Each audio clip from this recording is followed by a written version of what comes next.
Just what you have to do when a queen decides she's going to pop in to see you. And not just any old queen, Victoria. Like a pair of obsessed Victoria groupies, we're pursuing her around the country to the posh pads she visited. We'll be delving into her personal diaries to reveal what happened behind closed doors. Welcome to the Scottish Highlands. Today we're at Blair Castle, the northernmost point of our journey. And as someone who's spent a lifetime getting excited by antiques, I'll be exploring the curiosities of the castle that would have surprised Victoria. Antlers everywhere. You might think there's been a tremendous bloodbath. And as a chef who's passionate about great British food, I'll be recreating a rustic Victorian dish to warm the cockles of the Queen's heart. Ooh, look at that! And having a Highland fling, just like Victoria. You've got something under your skirt there. Well, I've got everything that I need. Goodness sake, control yourself, woman. Shucks.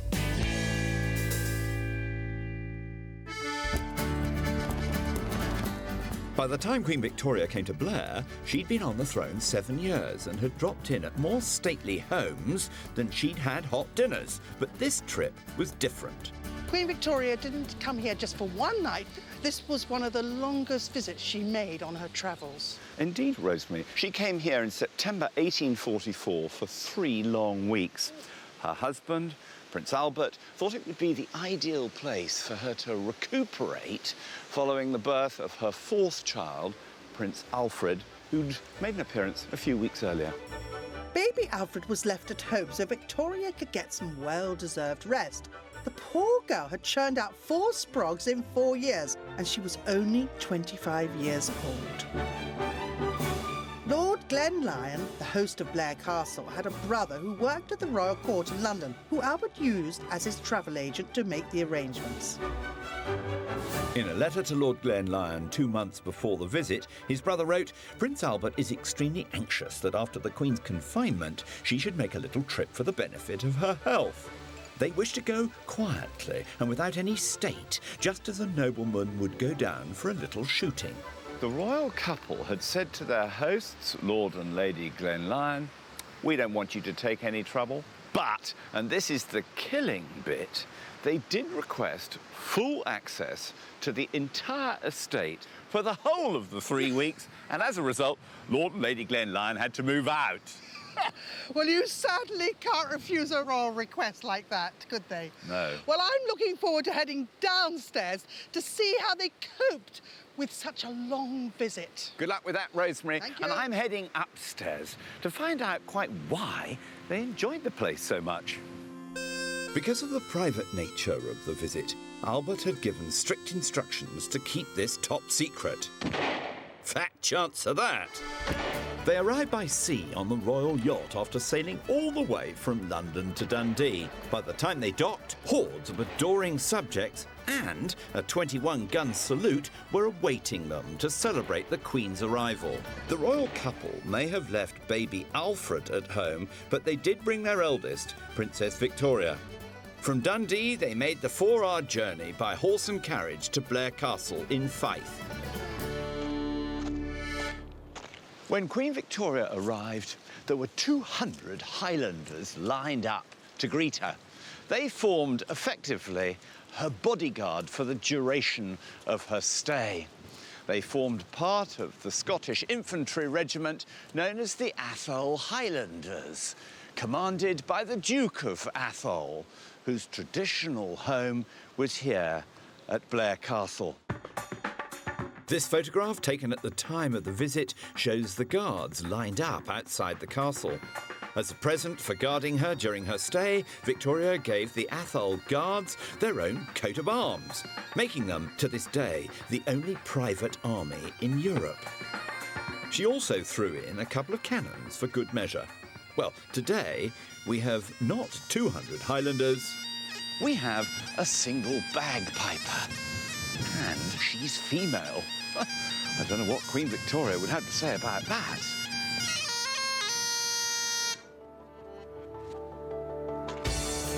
The royal couple arrived here on Wednesday, September the 11th, 1844. Victoria wrote in her diary, Lord and Lady Glenlyon, with their little boy, received us at the door. The castle would have looked more like a house, because at the time, there were no turrets or towers. These little jokes were added later, so in fact, it looked pretty bleak. But that's what Victoria loved about it. She didn't want pomp and ceremony. She got plenty of that back home at Buckingham Palace. Gosh, just look at this. This is very much the epitome of what you'd expect a Victorian entrance hall in the Highlands to look like.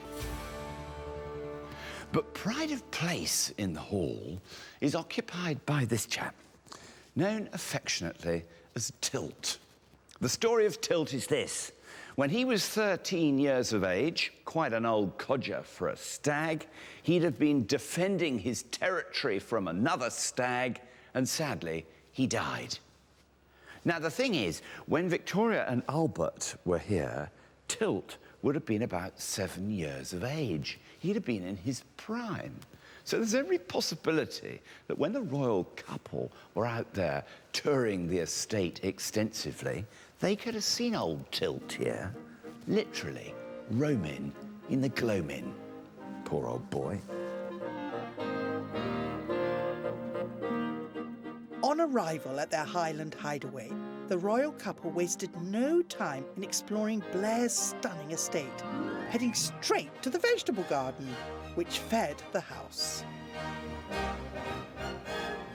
This is not just a vegetable garden.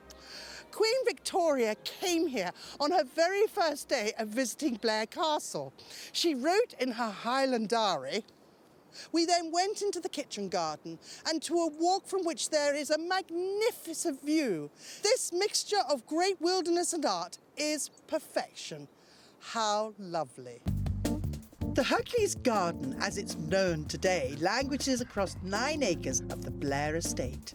Here, Hercules guards its fruit trees and vegetable beds, and more interestingly, a Chinese bridge and a folly where I'm joining food historian Ivan Day. Before we decide what to cook, we need a bit of inspiration, and we're hoping to find it in this wonderful book recording details of that very trip. Her Majesty and Prince Albert and suite arrived at Blair Castle at 2:15, and then the clerk has written the list of the entire royal party. So you have Her Majesty and Albert, of course, the Princess Royal, and then all the notables like the ladies in waiting. But when you get a little bit further down, you see all of the royal servants. They brought all of them with them from London. So 1 governess, 1 nursery maid. Look at it. 3 cooks. Plus 1... Pastry cook. 1... Confectioner. I can't believe this. 1 roasting cook. But she must have brought almost her whole household. This is what happened when a monarch went on a progress. They tended to bring everybody with them. But think about that. The organisation, how they would house them. But most importantly, how would they feed them? And how would they feed them? Well, that's why you've got this huge number of kitchen staff, because when you look at the bottom, the total comes to 114 people in the royal party. To keep all these servants ticking over like well-oiled machines, the royal kitchen must have been churning out meals like a sausage factory. And there was no shortage of booze either. You have enormous numbers of provisions being brought in from market. Porter in gallons, 16 gallons of porter. And, of course, there's a brew house here as well, and it tells you how much beer was brewed, and it's an enormous number of barrels of beer. And, of course, this isn't for the Queen and Albert. It's for the Atholl Highlanders and all the servants. And while Victoria's table would have been laden with venison, there was plenty of other meat as well. On the 10th of September, slaughtered 2 sheep, a bullock. On the 11th, 4 sheep, and on the 13th, another sheep. Something keeps popping out at me, which is mutton. So it seems to me we've got to do something with mutton. That sounds a very, very good idea. Today we're going to be making a dish that was popular upstairs and downstairs. I love the fact you've got all that oyster juice in it. A Victorian surf and turf, mutton and oyster sausages. So, while Rosemary and Ivan are dabbling with mutton, I've found out where some of the other meat for this royal visit came from. It appears that Prince Albert was quite a deft hand at bagging a stag or two for the royal table, judging by the entries in this beautiful record of the hunting trips during this very visit. Now, what we've got here is the game book, which I've turned to 1844, the year of the visit. This gives the monthly return of game shot here. And if we run down the list of the stags, that's the hart, hind and roe deer, very few are shot through the month of August and September until we come to the patch when Albert's here. Look at this. His Royal Highness Prince Albert shot one on the 18th. He shot one on the 19th. He shot one on the 23rd. On the 25th, he got 2. And on the 26th, 3 harts. That's big ones. And if you look over here at the weights, look at the monsters. 20 stone, this stag. The next day, he shoots another one, another whopper at 20 stone. I think he must have been pretty good at this. Albert would have been in his element here. A chance to turn hunter-gatherer and to show off his animal instincts.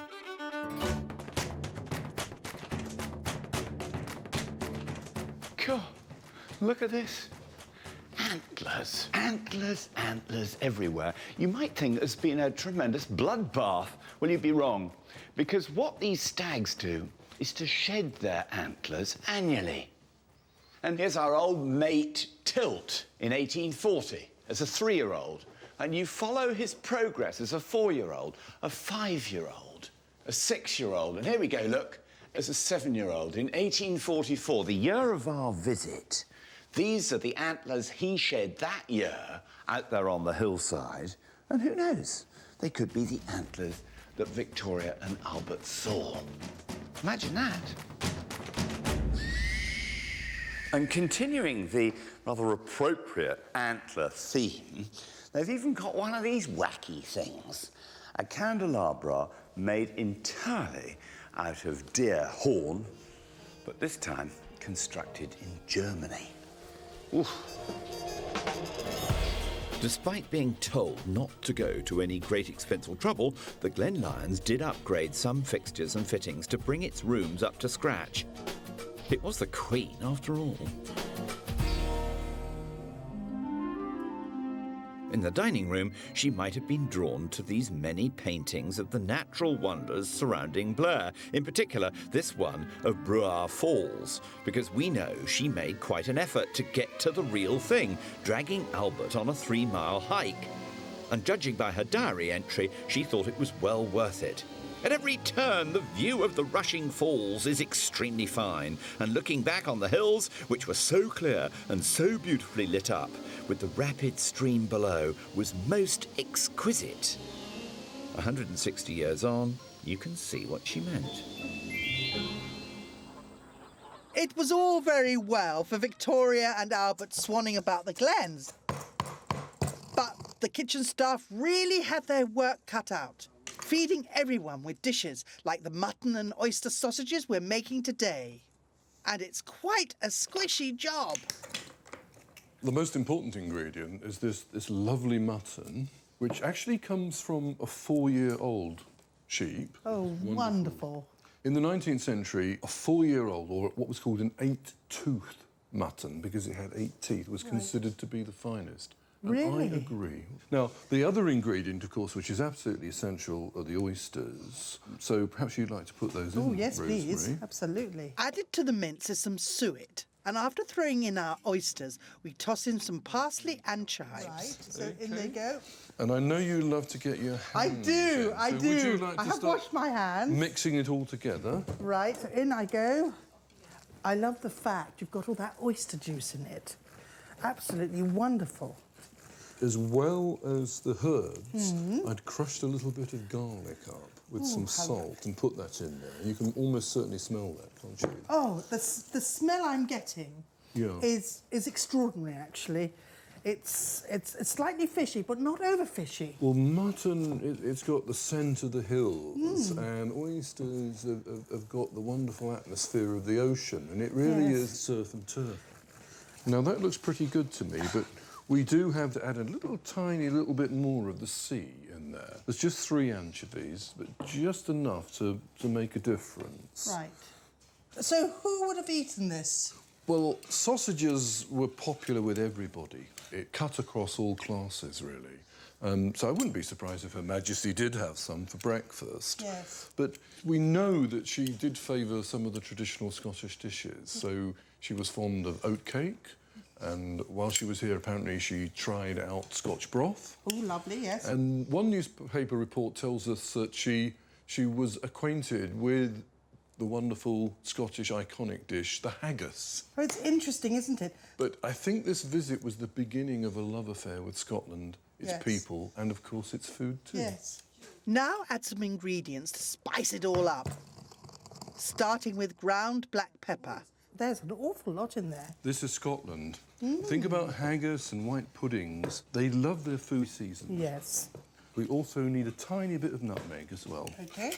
Just a tiny bit. And then finally, some salt. So that's it. That's the mix complete. Fantastic. Now, we have some skins, so Yes. my job next really is to actually get this into some skins. Easier said than done. Apparently, Victorian sausage making was quite a tricky business.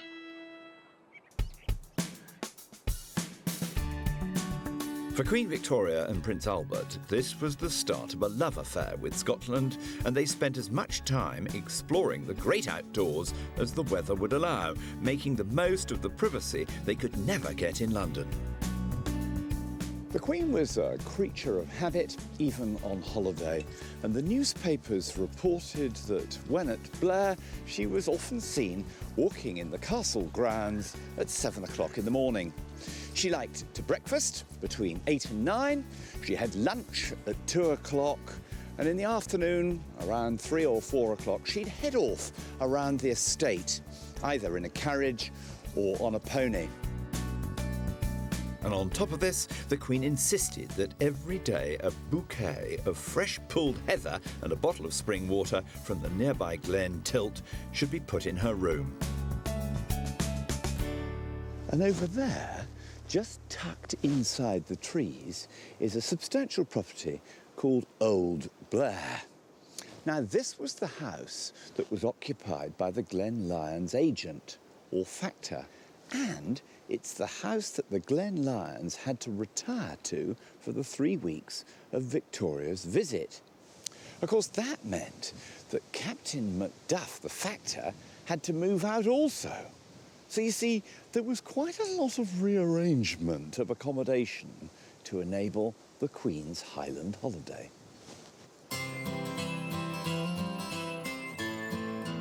While I wash the smell of oysters off my hands, I've left Ivan to finish making our sausages in exactly the same way the Victorians would have done. He's using this sausage forcer to pipe the fillings into the skins, which are made from hog intestines. This recipe for oyster sausages is grounded in tradition.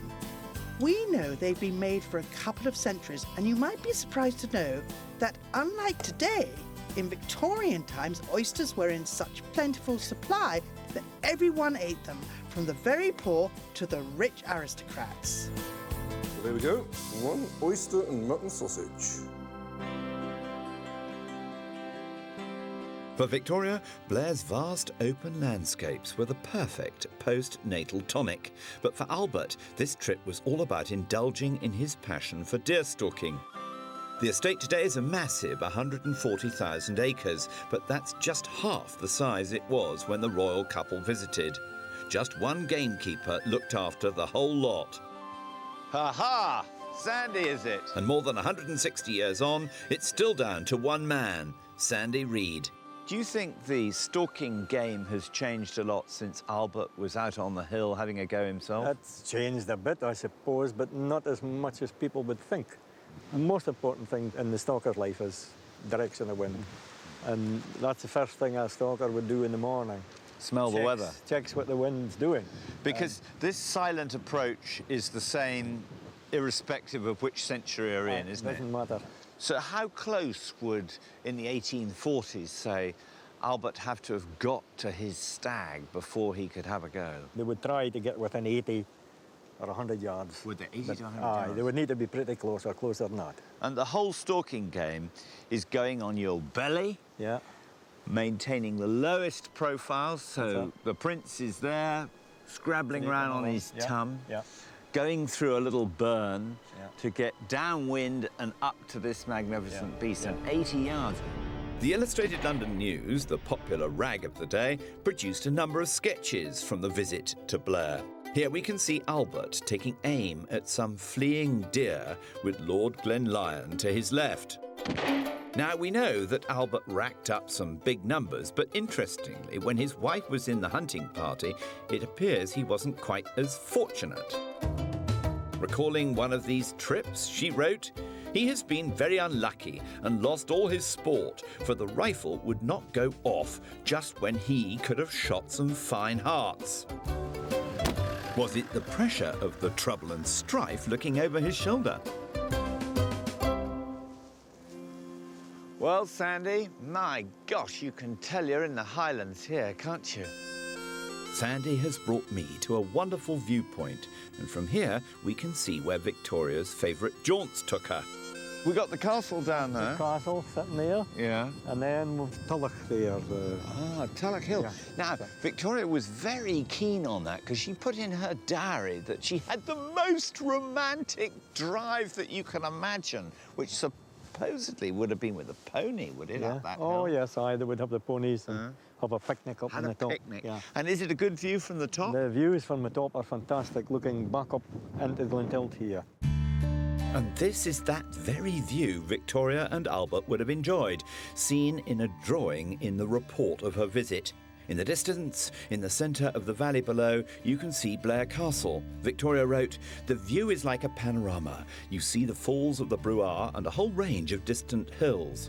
Blair itself and the houses in the village look like little toys from the great height we were on. It was quite romantic." As idyllic as these romantic outings were for Victoria, they never got in the way of her other passion, food. Her Majesty would insist on getting back to base in time for dinner at 8 p.m. sharp, or else. Ivan and I had better pull our socks up then. Ooh, look at that. We've made our mutton and oyster sausages. Now they're frying away in the pan. I don't know why people prick sausages. Well, I think it's because they think if they prick it, then the fat's going to come out of it. But unbeknown to them, what happens is it can help split it. So you shouldn't prick your sausage. Yeah. This is a Saute pan. I'm sure you'll recognise that. But in the 19th century, a Saute pan nearly always came with a lid, which means that you can turn it into a miniature oven. Ooh. The other thing you can do with it is you can put burning coals on top. So you can cook your sausages from above as well as below. So it's a very, very flexible way of cooking. Fantastic. Well, I think we're getting there. That looks wonderful. That's great. Let's see if we can get Ooh, look onto at there. How's that. that? That looks wonderful, That doesn't looks it? absolutely wonderful. Now, what I would like is to get rid of all of this fat and just put it in there. And we've got all this wonderful juices which have caramelised on the bottom. I'm just going to pour a little bit of porter in there just to deglaze that. What is porter? Porter is what people now call stout. OK. Oh, right, it was called porter in those days. Oh, yes, and it's the best way to clean a Saute pan because you deglaze it. Yes. And I've seen so many people fry their sausages and then just go and put the frying pan in the washing up. That's where all the flavour is. It's all lurking in the all bottom. in there. Well, we're going to make this wonderful porter reduction of all those lovely sausage juices, and then I'm just going to pour it over your sausage. Well, I can't wait to try these mutton and oyster sausages. Not sure there'll be enough there for Tim, though. A visit to Blair wouldn't be complete without a Highland fling, and despite instructions not to fuss, their hosts Lord and Lady Glenlyon insisted on putting on a Highland ceilidh for the royals. How wonderful is this? I know, isn't it brilliant? I mean, Queen Victoria records in her journal that they had some wonderful evening entertainments here, including a particularly fine display of Highland dancing. I want to find out more about this Highland fling. Yes, I would too. Shall I grab one? Should we get him? Should we get him? Come on, then. This local dance group are giving me itchy feet. I quite fancy a go at this. But with all these kilts on show, there's one thing I'm desperate to find out. And can I ask you the very question? Have you got something under your skirt there? Well, I've got everything that I need. I mean, we don't know, do we? We all want to know, don't we? Do they, Rosemary, don't they? For goodness sake, control yourself, woman. Shucks. Not only have I got everything I need, it's all working. Ooh!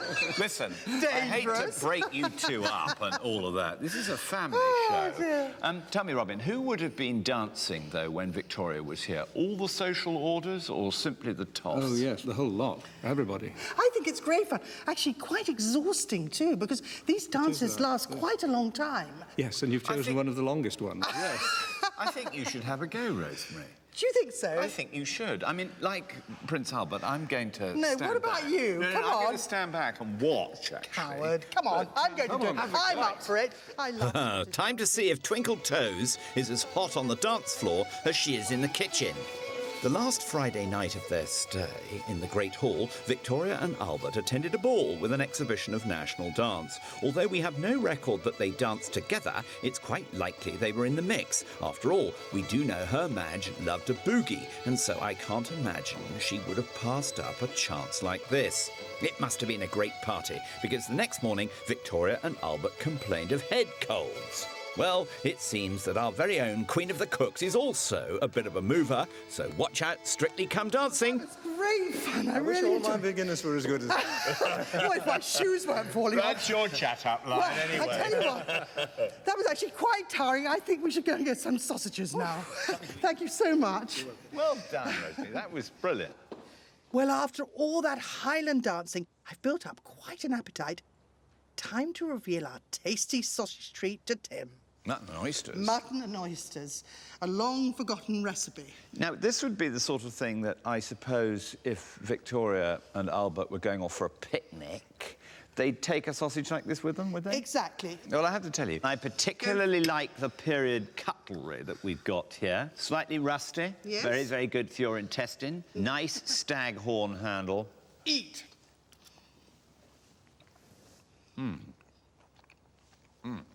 That is different. That's what they call a belter, isn't it? It's a belter. It's That's a absolutely... very, very, very strong sausage. Well, there we are. They would actually drink it with a good old stout, you know, good old strong beer. Yes, that's what we've got in here, That's is it? what we got in here. Well, cheers, my dears.